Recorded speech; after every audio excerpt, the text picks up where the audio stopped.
So as I said the other day, we didn't have any readings for today because today was supposed to be the guest lecture, but Dr. Rodriguez had to reschedule because of another commitment that sort of came up at the last minute. But today, which screen are you seeing? You're probably seeing the Javelina, right? We're seeing Blackboard. Oh, you are seeing Blackboard. Okay, perfect. So today we're going to have a really, really short session, but I'm going to introduce the book review assignment. And I think the book review assignment is a really good assignment for you to think about. And if you look at the schedule, the book review assignment is due on the 6th of November. But if you go to that week, so you will submit the book review that Sunday, but that Thursday, we'll have book review presentations in class. So if you go to assignment sheets, you'll be able to pull up the book review assignment description. The word range is 900 to 1200 words. So you have to write more than 900 words, but less than 1200 words. Just Times New Roman 12-point font. Deadline is November 6th. Make sure that you submit on Blackboard. So if you go to assignment submissions, you have the link for response paper 2 now, and then you have the link for the book review assignment. For this assignment, you will write a review of a recently published, after 2015, more recent the better, academic book. Let me emphasize that. It has to be an academic book. So works of fiction or a collection of poetry will not count.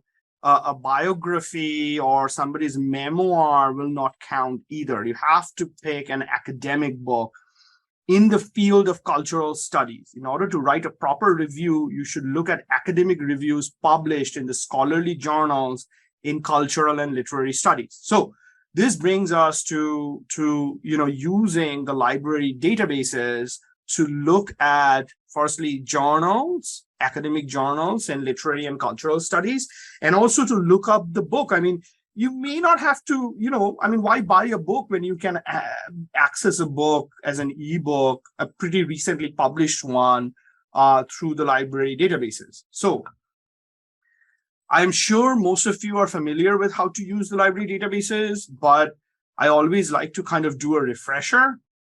And, they've recently changed the format of the website. So things kind of got moved around a little bit. So, this might be useful.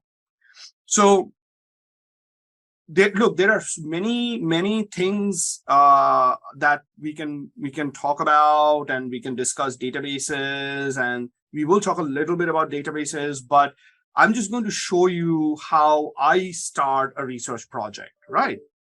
And so right now, let's say I want to look at recent publications in literary and cultural studies, but then at the same time, cultural studies is a pretty broad discipline. And so different people will have different areas of interest within cultural studies. So, for example, Henry is interested in, let's say, family histories and cultural studies. So if I did a search on family histories and cultural studies, you're all seeing the Jernigan Library website, right? And then I already have it saved as a link, but you can just do a Google search on Tamuk Library, and then it'll come up, Jernigan Library. Okay, so I'm going to run a search, and then I have some options here at the bottom. I can choose full text or peer reviewed. I'm not choosing any of that right now. I just want to see what comes up. So I'll hit. Now, what I just used is Discovery, Javelina Discovery.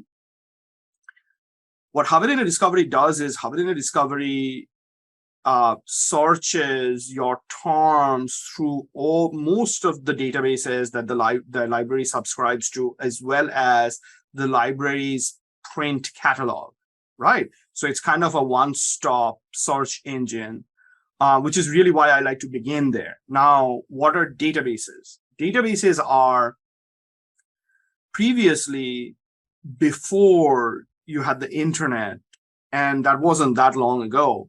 And then, even when you had the internet, but not enough stuff was digitized, you would actually have to go to a library to be able to access the journals that the library subscribed to. And then every time these journals would come in, the librarians would painstakingly catalog all the articles. And so you wouldn't necessarily just walk around the library, because sometimes you just want to look at the newest issue of a journal, but at other times you're looking for a specific article on a specific topic. So they used to have these cards in like these shelves, and you would go through that card catalog one card at a time, and you could search by topic, or you could search by the name of an author, or the title of a journal or a book. So librarians would painstakingly do that, but you would have to find the particular card, and it would give you a little bit of information and might have like a little description of that article or the journal or the book. And then you'd look up the specific place in the library where it was, and you'd go to that place and get the print copy. When everything started getting digitized, including all the journal articles, and nowadays most journals don't even bring out print copies. Firstly, the process of digitization immediately would scan and record all the articles, all the text, and the text would become searchable, which means it was very easy to identify key terms, right? So previously, and even today now, when you try to get an article published, they'll ask for 5 key terms. And when you run a search, suppose I put in family histories, the first items that will come back are the ones where that was used as a key term for a book or a journal article. But now that the entire text is searchable, we usually get search results in the hundreds of thousands. And if the words family histories are there in the article, that article will also, it may not be prioritized, but it will also show up. Databases were these companies that linked up with different journals, paid them money, and essentially created access to their issues. So libraries didn't have to subscribe to individual journals, because you're talking about like not even hundreds of thousands, you're talking about millions of journals. Yeah, worldwide, you could say, okay, hundreds of thousands, that might be a little too far, but you're talking about lots and lots of journals, right? And then you have journals that are general, like, that are multidisciplinary, and then you have journals that are very specific to certain fields.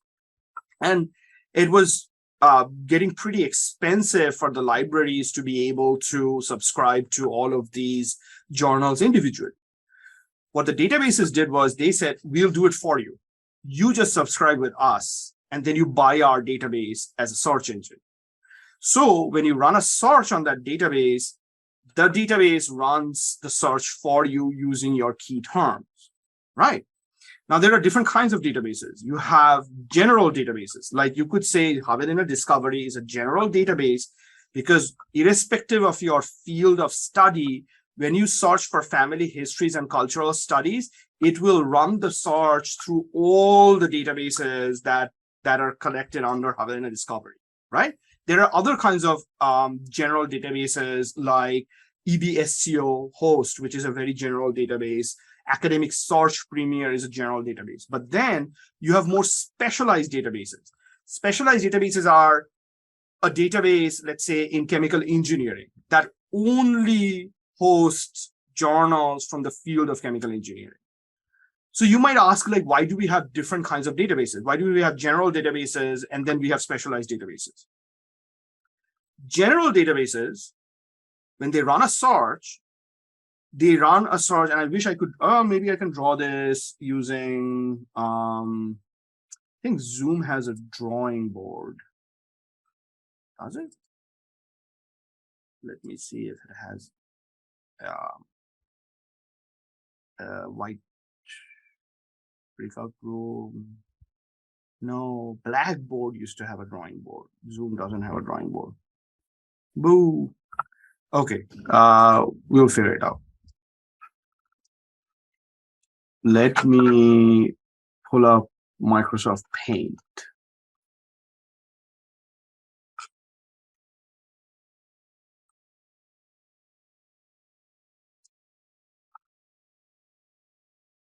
Okay. Am I still sharing this screen? Yes, I am. So think of a general database search in this way. Let's say what I just tried to do was draw a straight line. I'm using my mouse. So let's say the vertical line is depth of knowledge.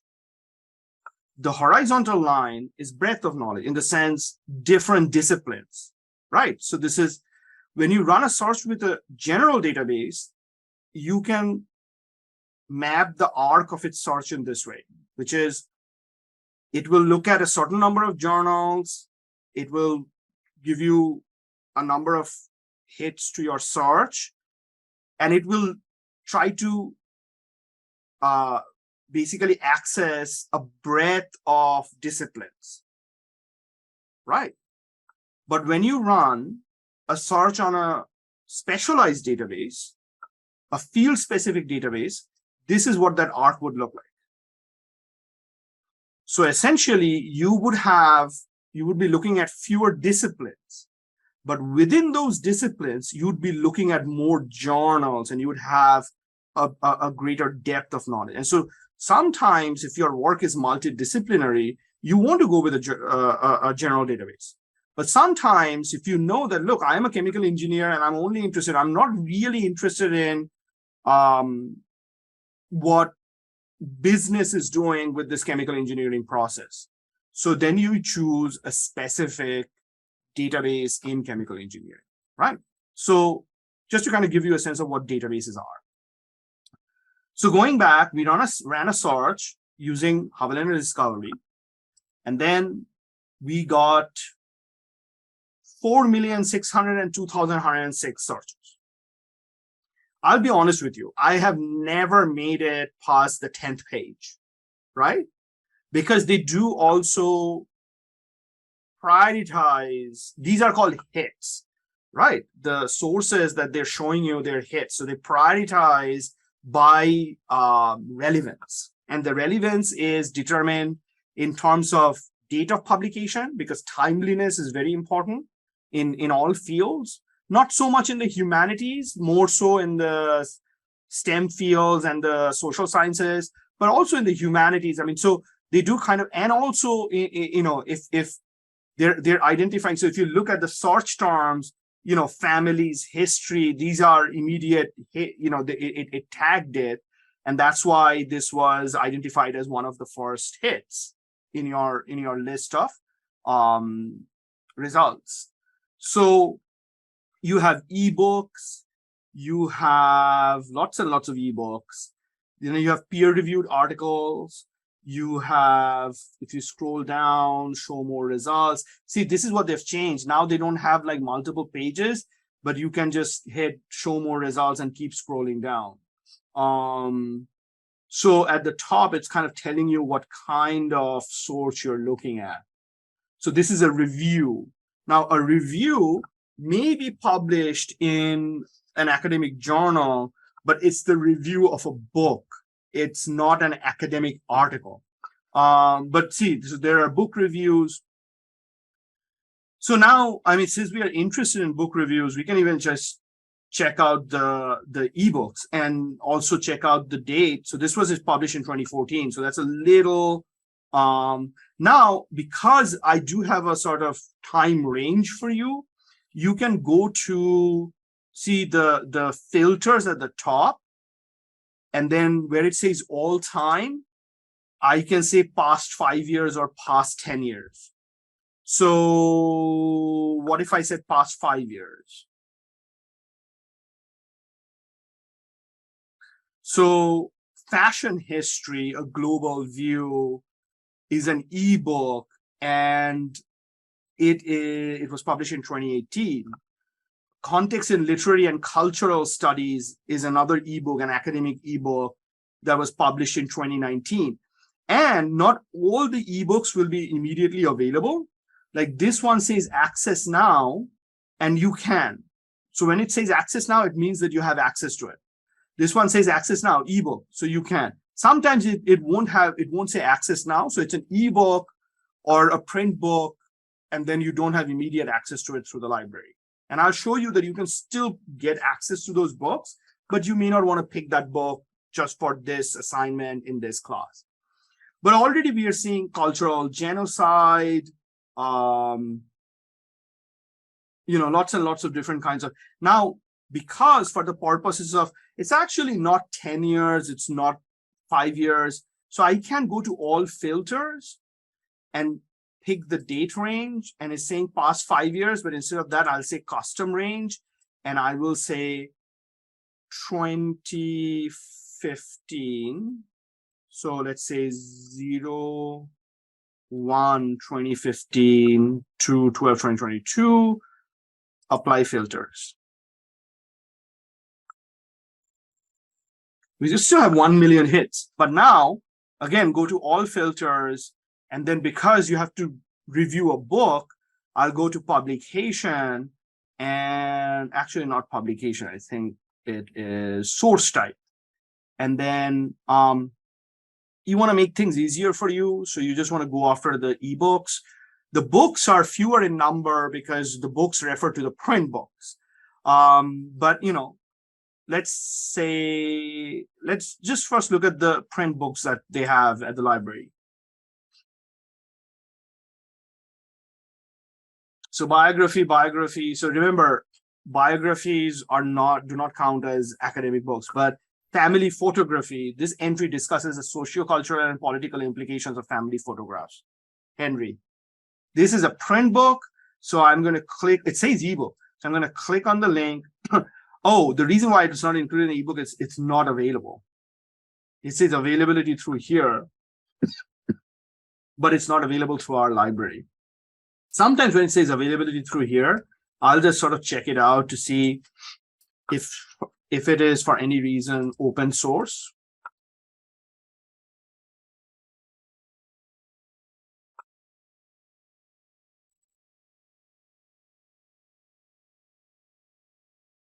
Oh, it's actually, the book isn't called Family Photography. It's a chapter in the Sage Encyclopedia.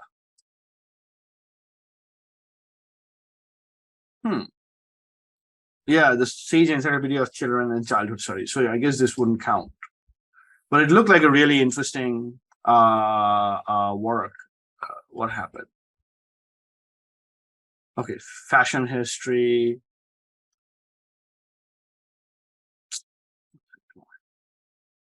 Okay, go back to results. Okay, family photography, material culture studies, stranger danger, family values. Anyway, I would then sort of go through the books, and it's kind of meeting all my criteria and see if I can find something that's interesting. But why limit it to just books that are either in print or may not be available through the library? So you know what? I'm going to go back to all filters and go to source type. And instead of books, I'm going to select the ebooks.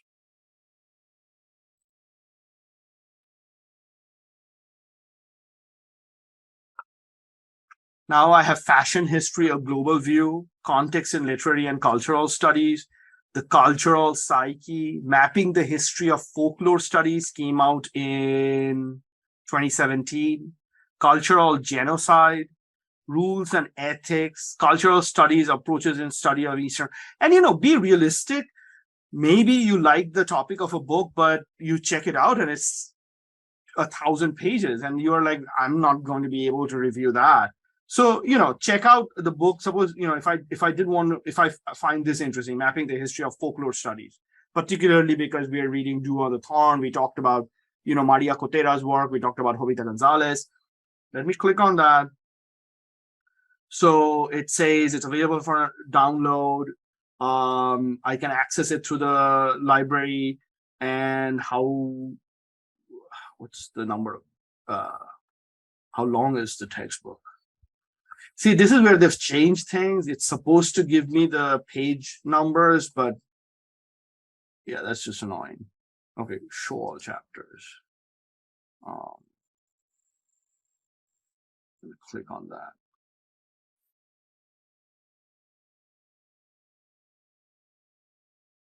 About 400 pages, I would say about 400, 450 pages, right?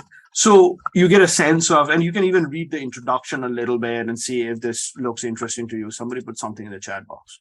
Okay, Joseph's already found a book. That's great. So so you look for the book that you want.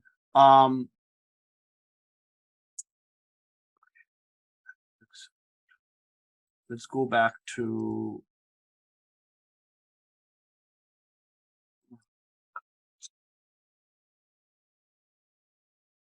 okay. Go back.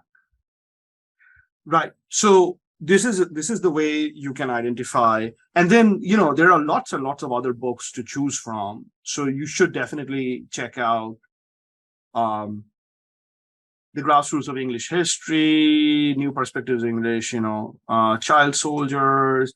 Now I put in Family History and Cultural Studies, but I don't necessarily have to do the search on cultural. So I'm not going to change the filters. I'm just going to change the search terms and family photographs, and then sort of see if there are academic publications on just the topic of family photographs. So it's all filters, only one. Why? Date range and source type,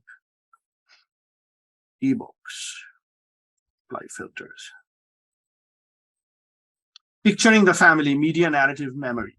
So Henry, this might be a better book for you. Came out in 2020. And then once again, you click on that link, it is available. And then you can get a sense of like how long the book is. So you can go to show all chapters, go to the last chapter. So this is about 250 pages. So this is like the ideal length of a book that you want to review.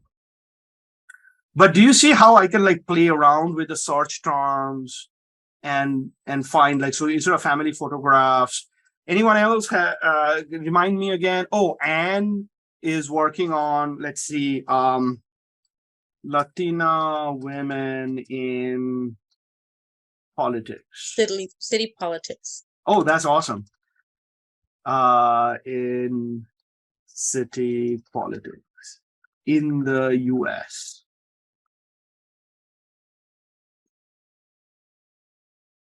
I didn't have to say Latina women, but because Latina means right, and yes, Latina women. I should have just said Latinas in city politics, but okay, ebooks 48,000. Let's see what we get.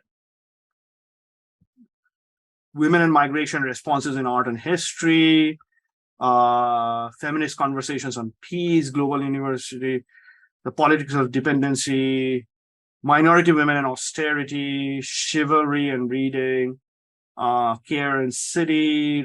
Actually, this is kind of telling you that there may not be enough books on Latinas in city politics in the US. There might be articles available, the Latino question, politics, laboring classes, but it's kind of interesting that we didn't immediately get Latina women on.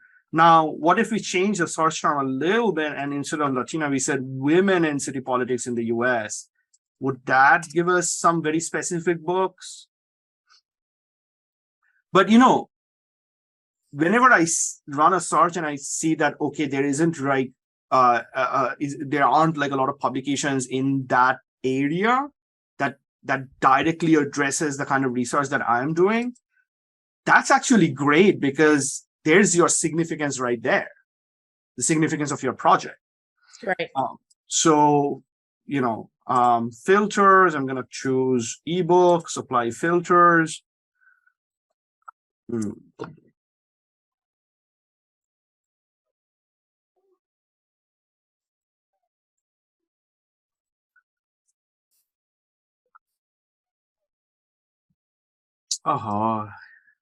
being clunky.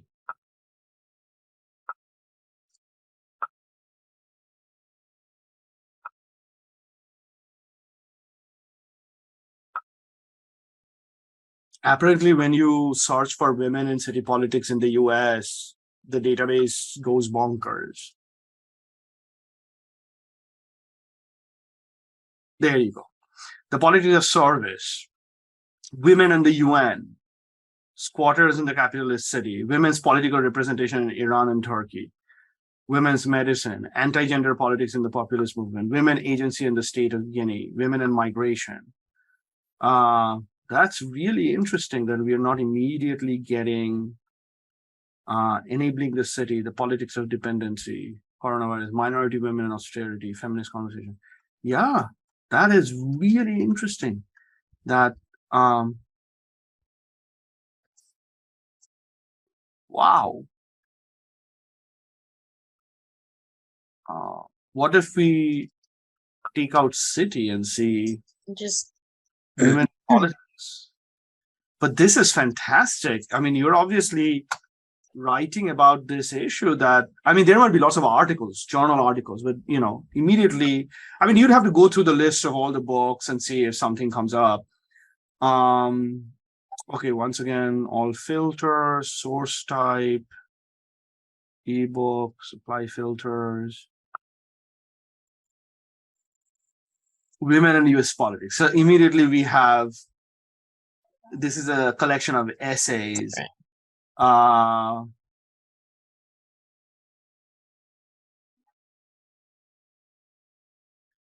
Now also keep in mind that this is what our library has access to. So another thing that I often do is I'll go to Amazon and I could do women in city politics in the US and see women's labor made the phenomenon. Okay, we won't back down. Rise from student leader to, oh, look, Hispanic civil rights. Severita Lara's rise from student leader to mayor. What? oh, Yeah. Civil rights leader Jose Gutierrez chronicles the life of Severita Lara, a little-known female activist in the Hispanic civil rights movement. Lara's ascent from a willful child. Now, see, this is kind of what you're talking about. right. And yeah, this would, it's, even though it's kind of a biography or a memoir, but it would count because it is, I mean, essentially we're seeing that a lot of academic books haven't been published in this area, but this is a useful kind of biography because it is recording the life of this pioneering woman in the 1960s, and it was published in 2006. So it doesn't fit into the, but we can talk about this, and then if you really like this book and if you want to get it, then I'll say fine, right? Particularly given the nature. So yes, given the nature of your topic, talk to me, and then we can move past the 2015 now. So definitely do some searches. You have plenty of time. That's why it's not due till the 6th of November. Find the book that you really want to work on, but run that book by me. Okay. You're getting it through the library website or what if we I know that we've got different other resources like the National League of Cities or the Texas Municipal Leagues. I know that they've got, I'm not sure what kind of stuff they have on there. But if I look through their stuff, through their library, absolutely, and see something, okay. And also remember, all you need to do is apply for a membership, but it's free. But everybody has access to the Houston Public Library system, right? And that, again, you get lots of ebooks through there. So as long as you have access to the book, you figure out how you want to get access to the book, and then just let me know that this is the book. And so, just so that I can confirm that, that will count, right? And then the date we can be flexible on given the type of research that you're doing. But yeah, I think, again, this is kind of telling us, and that the work that you're doing, there is a need for that work because there isn't like a whole bunch of stuff or at least books that have been published on women in city politics in the US. That book now I want to read. I'm probably going to get a copy of that because I want to know about Severita Lara. Anyway, so okay, so you're going to go ahead and identify the book, take your time, get something that's manageable. Then let's go back to the assignment description. Now, the other thing that you would want to do is you want to look at book reviews. So if you go to that Jernigan Library page, the search, and then see where it says publications on the left. So here you can search journals only and do a search on cultural studies. And this will give you a list of cultural studies journals. So there's a journal called Cultural Studies, and they started publishing it in 1998, and you have access to all the issues up to the present day through Academic Search Complete. So you click on that link, and then if you want to, you go to 2021, and then usually any issue will have a few book reviews. So let me see. See, this doesn't have any book reviews. Oh, the other thing that we can do is it will say search within this publication, and then I can put in book reviews and do a search.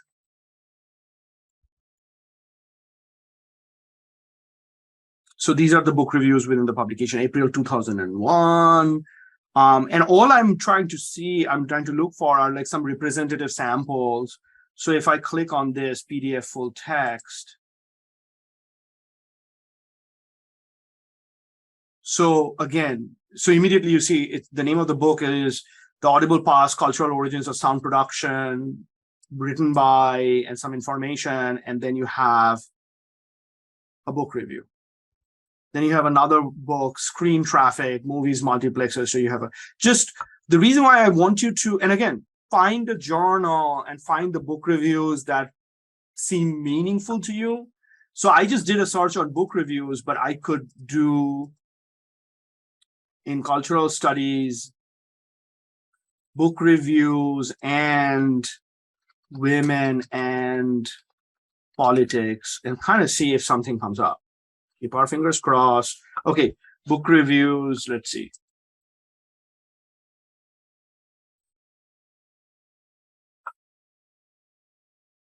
Oh, source subject.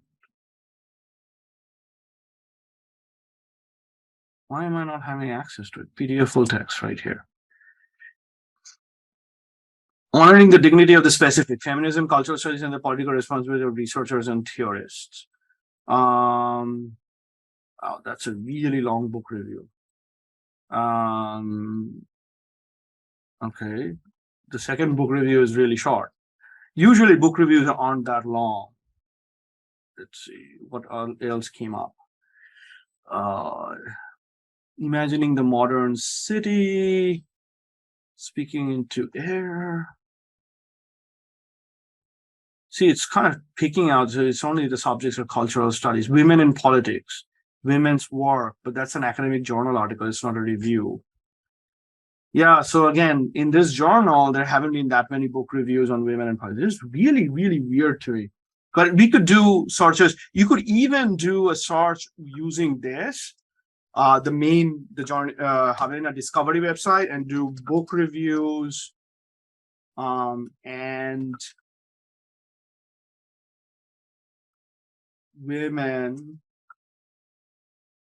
and politics. So when I put the "and" in all caps, it means the search has to find. Now I'm going to change the filters because I'm looking at reviews here. Okay, and run the search. Actually, the date range wasn't necessary either, but so here, so this is a peer-reviewed sex law and the parties of a child marriage in India. sartorial politics in early fashioning women. See, it tells you book review. This is a book review. Women, Poetry and the Politics in 17th Century Britain, Chinese. And so if you click on that, it says access now. Even though this isn't quite your topic, you could look at how this review is written.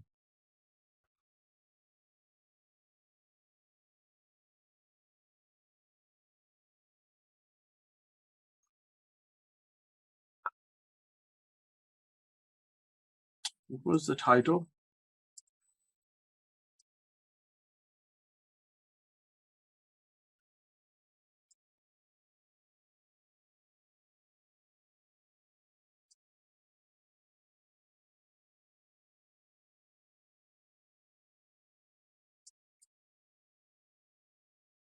Jesus.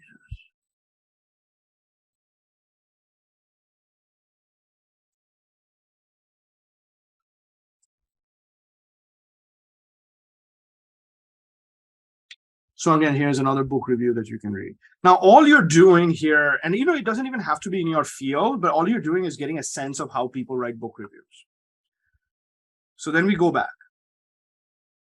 But keep this in mind, the way I identified. So if you just run a search and you want to find journals in your field, go to the left where it says publications. You click on publications and it'll open up this new page. And then in your field, you can look at all the cultural studies journals. You have Cultural Studies, European Journal of Cultural Studies Review, French Cultural Studies, Studies on Popular Culture. So you have all of these journals and it should tell you how much access you have, right?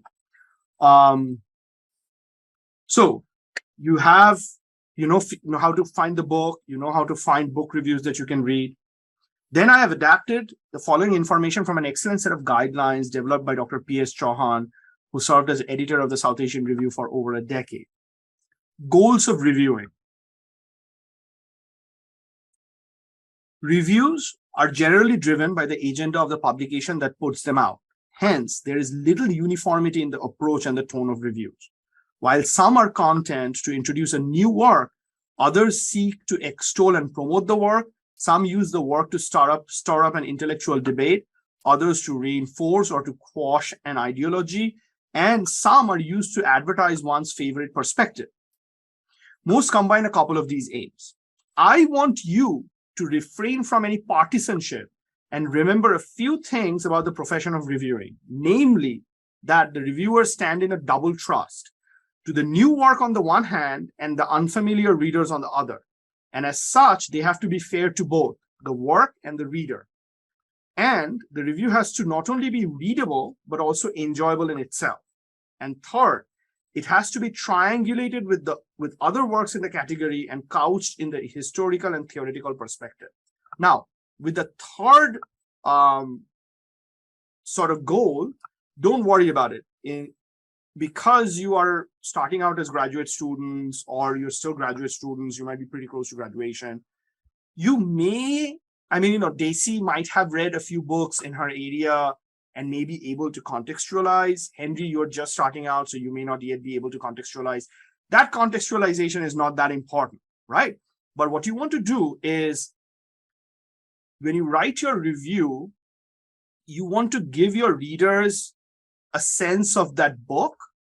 And you have to, it's almost like a reader is asking you, Henry, why should I read this book? So your goal is not to trash the book. Your goal is to tell the reader, here is what the book tries to do. Here is what I found interesting. And then you can address any challenges or issues that the book might have. Right? But unlike a movie reviewer or a food critic, our goal isn't to either go, this is the most fantastic movie that you'll ever watch, or this is the shittiest movie that you'll ever watch. You want to strike that balance. The art of reviewing. Reviewers possess or develop a knack for getting the readers to listen to what they have to say about the work they deal with. Everything that makes up the review affects the reader. The reviewer's knowledge of the subject, their enthusiasm for the topic, the energy of presentation, the fairness of treatment, and the readability of the review. So again, twice now, the readability of the review has been emphasized. Write simply, and you don't want to get too discursive, too theoretical, right? The readability of the review is you basically focusing on explaining what this book is about. But keep in mind, that doesn't mean that your book review is just simply going to be a summary of the book. It's going to be it's going to have a very quick summary of the book and the chapters, but it will also be your opinion on the book. Right? So your book review should be 900 to 1200 words. An ideal review, if there is one, does or ought to do the following. Hook up the book's thesis with the current issue, controversy, topic in the public eye. So for example, if Anne decides to finds a book on women in city politics, she could say that there aren't enough books on Latina women in city politics in the United States. And so a book like this is absolutely crucial to contextualize or something like that, or it fills a gap, right? So you hook it up to a current issue or topic. Contextualize the book by succinctly situating its subject against its historical background. Rapidly and briefly summarize the argument of the book. Contrast the thesis with other publications on a similar topic. Point to the limitations, imbalances, gaps in the reasoning, portrayal offered. So you can talk about limitations and praise what is praiseworthy in the book, emphasizing its unique value or novelty, likely to be pleasing, beneficial to the reader. Format of the book review, you're going to have separate paragraphs, but you begin by providing the author's name in regular order, the title italicized, including the subtitle, the place of publication, the name of the publisher, the year of publication, number of pages, and then the price, and then you indicate whether it's available in paperback or hardcover or in ebook form. And then some samples of advice to past reviewers. So this is when, I've had a couple of reviews published, and when I sent in the review, the editor who handles reviews got back to me and said, hey, you might want to do this, or hey, do you want to change this? So read through these and you'll kind of get a sense of what the editors tell the reviewers, right? By the way, if you pick a book that was published in 2021, you could send, after you get my feedback on the book review, you could send it to a journal and see if they'll publish it. So you could get a book review publication under your belt, right? And then after you submit the book review, but actually before you submit the book review online, on the 3rd of November, which is that Thursday, you're going to do a 10-minute presentation on your book review, but you don't need PowerPoint slides. You can have PowerPoint slides if you want to, but you don't need them. We'll get together on Zoom, and let's say Daisy is going to go, here's the book that I picked, and she's just going to talk us through the book, share. So she's going to give us an idea of the book review that she's done, right? And that's it. It's very informal. Don't worry about it as like it's not where you've got to dress up for the presentation and you have to read out your book review, you have to have your slides. No, it's just you telling us like, look, this is the book that I picked. This is why I found it interesting. This is what the book is about. Here's why I think people should read it. Here's how it connects to, my interests. And here are some limitations that it has. The book review assignment is worth 50 points and the book review presentation is worth 25 points. Any questions about the assignment? No.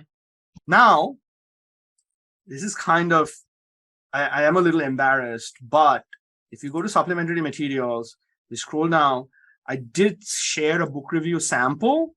This is a book review that I wrote. And because I kind of followed the instructions that I gave you, I thought this would be a pretty good model. So, again, you have all that information at the top. A little different because this journal had the name of the book first, edited by, place of publication, name of the press, number of pages, cost, and then paperback. And then you remember how it sort of said begin by contextualizing and hooking it up. This is a little academic, but keep in mind that, by the time I wrote this, it was 2016. That was the year I came to A&M Kingsville as assistant professor. So I already had my PhD. For post-colonial studies scholars, the deconstructive work of unraveling the dominance of Enlightenment rationality is founded upon the acknowledgement of competing epistemological paradigms in former imperial colonies. Critics like Walter Migniola argue not only for the alterity of these other epistemologies in the past, but the importance in the present of envisioning forms of border thinking. However, such assumptions of non-European knowledge paradigms need to be substantiated through archival records. This is where Rajani Sudan steps in with a meticulously researched monograph that traces the records of colonial technology transformed through imperial. Now, again, this language is a little sort of discipline specific. It's a little, and now that now when I read it, it's very jargonish. But if you get past the jargon, essentially what I'm saying is that on the one hand, from the borderlands, we question the dominance of the hegemonic, and which often is Eurocentric knowledge paradigms. And then we say that, look, we need to champion border thinking. We also talk about native forms of knowledge. But then you have this process of critiquing Eurocentric knowledge forms, but you need to also have archival records of other ways of thinking, native forms of thinking. And that is where Rajani Sudan's book is important, because she talks about the abject materials and technologies of colonialism. That is the knowledge that was in the colonies when the imperial powers went there. So that's how I'm sort of setting it up. And see, today, if I were to write this book review, that's the language that I would use instead of all that jargon. I was a new professor, finished my PhD, and I wanted to show my academic chops, but honestly, write simply. Okay.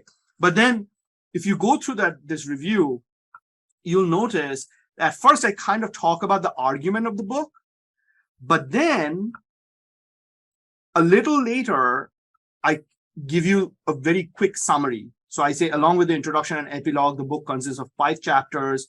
Chapter 1 does this, chapter 2 does this, chapter 3 does this, chapter 4 does this. And then I go, why will the book be of interest? The book will be of interest to scholars in multidisciplinary areas, the long 18th century material culture and post-colonial studies. The alchemy of empire will be particularly interesting to South Asianists. So I'm identifying who will find this book interesting. And then I ended by saying, Sudan's writing, equal parts historical investigation, literary analysis, and cultural theory, moves the reader along. And in the end, to this reader at least, the understanding of the colonial material foundations of Enlightenment rationality is worth the journey. So I'm saying, look, depending on your interest, this might be an interesting book, for a lovely book for you to read. Again, keep in mind, I was 36 years old. I had finished a PhD. I'd worked as a postdoc for 3 years. I was starting out as an assistant professor. So the kind of jargon, academic jargon that I use, discourse that I use, was informed by the fact that I'd already been in the discipline for a while, that I'd already finished a PhD, so I'd done a lot of research. You do not have to replicate that language. I'm talking about the organization. So context, argument of the book, a very quick idea of it has this many chapters and these chapters, and you don't necessarily have to go chapter by chapter, because if your book has 10 chapters, you can say, usually notice that the chapters are sort of grouped into certain sections. So you could say this first section talks about this and has 3 chapters. This section talks about this and has 3 chapters, and the chapters kind of cover this. And then you go, look, this book is going to be significant to people who do this kind of research. And then finally, hey, this is why you would want to read the book. Right? That's the organization, that's the structure of the book review. Keep it simple. And honestly, the way to approach it is to say, hey, I've read this book. What if Mark asks me, what is your book about? And here's how I'd explain it to him. Any questions?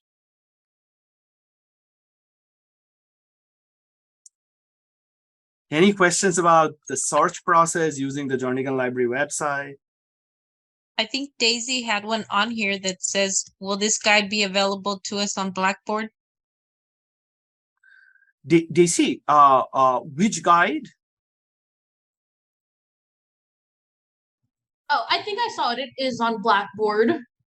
Oh, the sample that I was showing you? Yes, yes. Yeah, I shared it on Blackboard. It's under supplementary materials. I was a little embarrassed, like I was sharing my own book review. But again, the reason why I shared it is because I followed those instructions. And actually, it's not like I wrote up a book review and got it published. I wrote up a book review, sent it in. The review editor actually got back to me and said, firstly, you are too critical. I wish I could. I probably can't find the notes that I received. And it said, firstly, you're too critical. And secondly, you might want to cut down on the summary a little bit. And, you might want to clarify this. And so I sent in another revision. They got back to me and said, it looks almost perfect, but do you want to change this? I had a little disagreement about something that I wanted to include or not say. And we went back and forth a couple of times. And then they said, yeah, this is good to go. And that's exactly how publications work. That's exactly how publications work. I did have another question because I'm here, like, just looking through things. And there's something called the Tamuk Interlibrary Loan Form. How does that work? Awesome. DC, let me get back to you on that because Henry had his hand up as well. And I'm going to show you how that works. Yes, Henry. Okay. My question was about, do we need to pick a work that is easily accessible for you or for the other people in the class to like check or read on what we wrote about? I guess what I mean is you're showing us how to find stuff, for free and available online.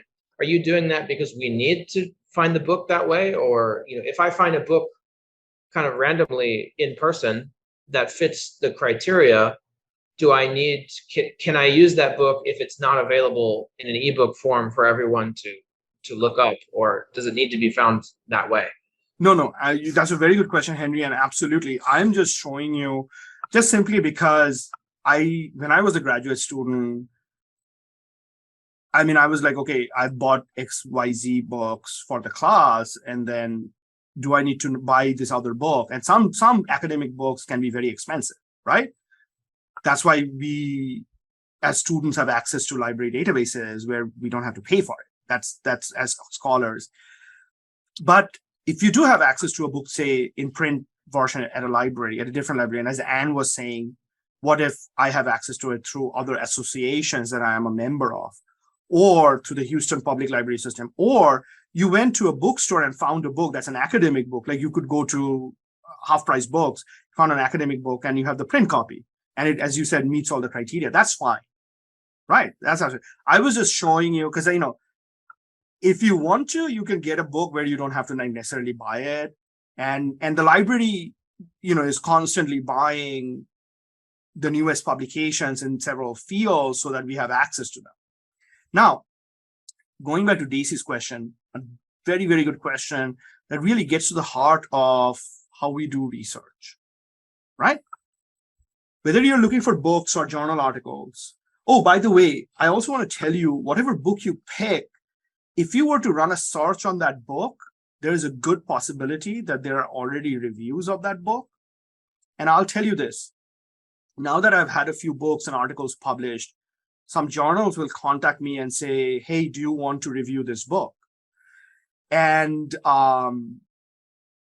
when I search up that book, I see that it already has 5 book reviews. that journal wants to publish their own review. And I'm kind of in a bind. On the one hand, I could read those book reviews and see what other scholars have thought about that book. But then on the other hand, it will influence my review of the book, right? And so sometimes I decide not to read any reviews, right? And also keep in mind, if I were to read reviews, it kind of puts me, because as a scholar, I would, if I feel that those reviews influence my review, I should cite them. But then the point of the book review is this is my take on this, right? So I would recommend don't read other reviews. Trust your own, I mean other reviews as in other reviews of that book. Read other book reviews to get a sense of how book reviews are written. And the more book reviews you read, firstly, it's a great way to get a sense of what's happening in your subject area, the particular topic that you're interested in. It's also a great way of, getting that context that's missing. And it's a great way of understanding that, if you read 2 or 3, you kind of instinctively get a sense of how a book review is written. You have a way to start because you're like, okay, because we all use models, templates. Anyway, so whenever I'm trying to help you with, look, here's the library database and you have ebooks, it's because I remember being a student. And I was telling somebody the other day, actually 2 of our undergraduate students who are going into graduate school. When I came to the United States, I had a teaching assistant stipend of $10,000. And I come from India where $1 is about 70 Indian rupees. I used to live on $10,000 a year.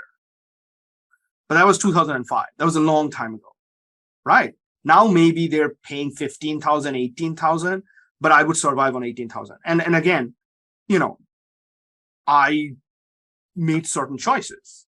I lived on campus housing. The first car that I bought was $2,100, was 16 years old, and I had 160,000 miles on it. 11 years later, I sold that car off for $2,500. My point is, that's why I would go, can I get the book through the library? And you can. And the point is, you're already paying your tuition, and you shouldn't have to. In some cases, people do make a choice, like you're looking at very important archival material, and you go, okay, I may need to spend $500 to go to this library to access. But that's only when you've exhausted all other options, because your first option would be, can I get a travel grant to pay for that? Right? Remember, your research and my research as an academic shouldn't be like, I'm going to spend all my savings. As a faculty member, I have access to library resources, and you as students have access to library resources for that very reason. So the question that Daisy asked, let us think of a book. Remember, there was that book that we saw that we didn't have access to. So you come across a book that you don't have access to through the library, either as an ebook or a print book. What you do then, let me close some of these. There are too many tabs open.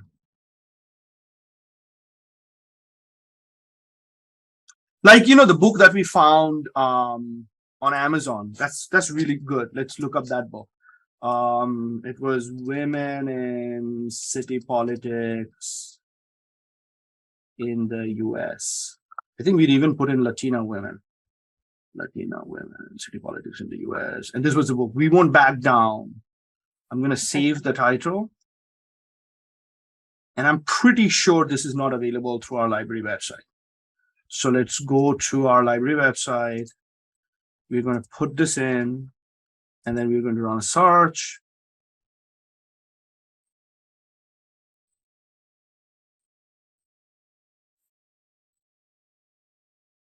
See, book review. I mean, I told you there is bound to be a book review. So there is a book review. There are multiple book reviews, but this book isn't available, right? Oh, this book is available. And it's in the South Texas Archives. See, retrieve catalog item. This is why you are a student, this is because you're paying tuition, and this is, you have access to it. But let's say it was a book that we didn't have access to. If you go back to the library website, scroll down where it says, blah, blah, blah, blah, blah. Actually, online resources, LibGuides. I want to reserve a study room, and then request interlibrary loans. And you click on that, and then it says request materials. So if you find a journal article, and for some reason this university does not give you access to that journal, like the databases don't give you access to the journal, or you find a book and you don't have access to it, or even a book chapter or a thesis or dissertation, you can request it through interlibrary loans. And the maximum time is usually 2 weeks, but usually within a week, if it's a journal article, they'll send you a PDF copy. If it's a book chapter, they'll send you a PDF copy. If it's a book, they'll get it for you. And then you'll have about a month to read the book, and then you return it to our library, and you don't have to pay for it. And pretty much any book, I've never requested a book or a movie that they haven't been able to find for me. This is, you're looking at the network that you're talking about here is the entire United States, with all the public libraries and sometimes private libraries, and the 5,000 4-year and 2-year institutions.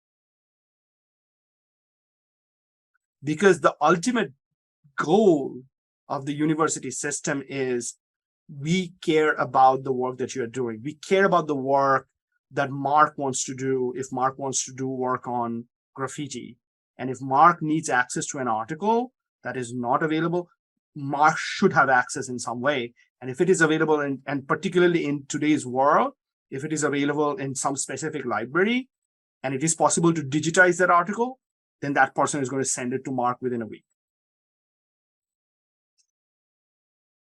So I'm really glad, Daisy, you brought it up, because I forgot about the interlibrary loan system. And absolutely, why should you have to pay $1,000 to travel to Chicago? I did this research on missionary narratives, and I found these microfilms where they had scanned handwritten journals of missionaries, and those microfilms were shipped to me in Florida. Now you don't even need microfilms, because at that time you got the microfilms and there was a microfilm reader. Now it's all digitized. Okay. Any other questions? I get really excited about this stuff. I mean, if I could go back and do my research again, I kind of would, at least for a class, I would do some archival research. And South Texas Archives, it's a brilliant place. By the way, this week is when they're looking at stories and books. So if you can, stop by the South Texas Archives, and they'll basically take you through. Last week was music. This week is all about stories. Stop by. It is a treasure house. And remember, some of the stuff that's available in our South Texas Archives is not available anywhere else in the world. And who knows, one day, Henry's family history will be there, Anne Marie's career will be there, Michael's work will be there, Joseph's work. So what I'm saying is, yeah, because when you can donate. You can donate your family history. They have a document with Santa Ana's signature there. Yeah, they have a lot of land deeds from this region, but it gives you a sense of how land ownership changed, but it's also a record of family histories. Okay, so if there are no more questions, I'll let you go. Think about your book review. Run that book by me. Take your time. You have a month and a week for the book review project. And remember, the presentation is informal. We'll just, on that particular day, give everybody 10 minutes to talk about their book, but then you submit the book review. And you can show me your book, Joseph. Absolutely. If you already have your book now, like if you already picked one. And also, by the way, if you want to, you're more than welcome. If you finish writing the book review a week or a couple of weeks before the deadline, just send it to me.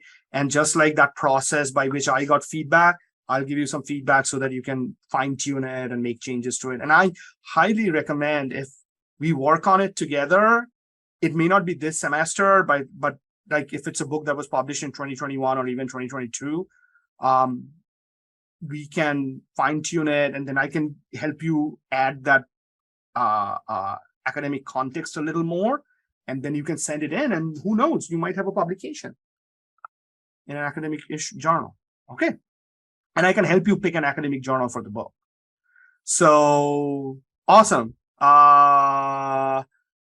See you next week for Dr. Alberto Rodi. Please put it in your calendars. I'm going to create an event flyer and I'll send it out.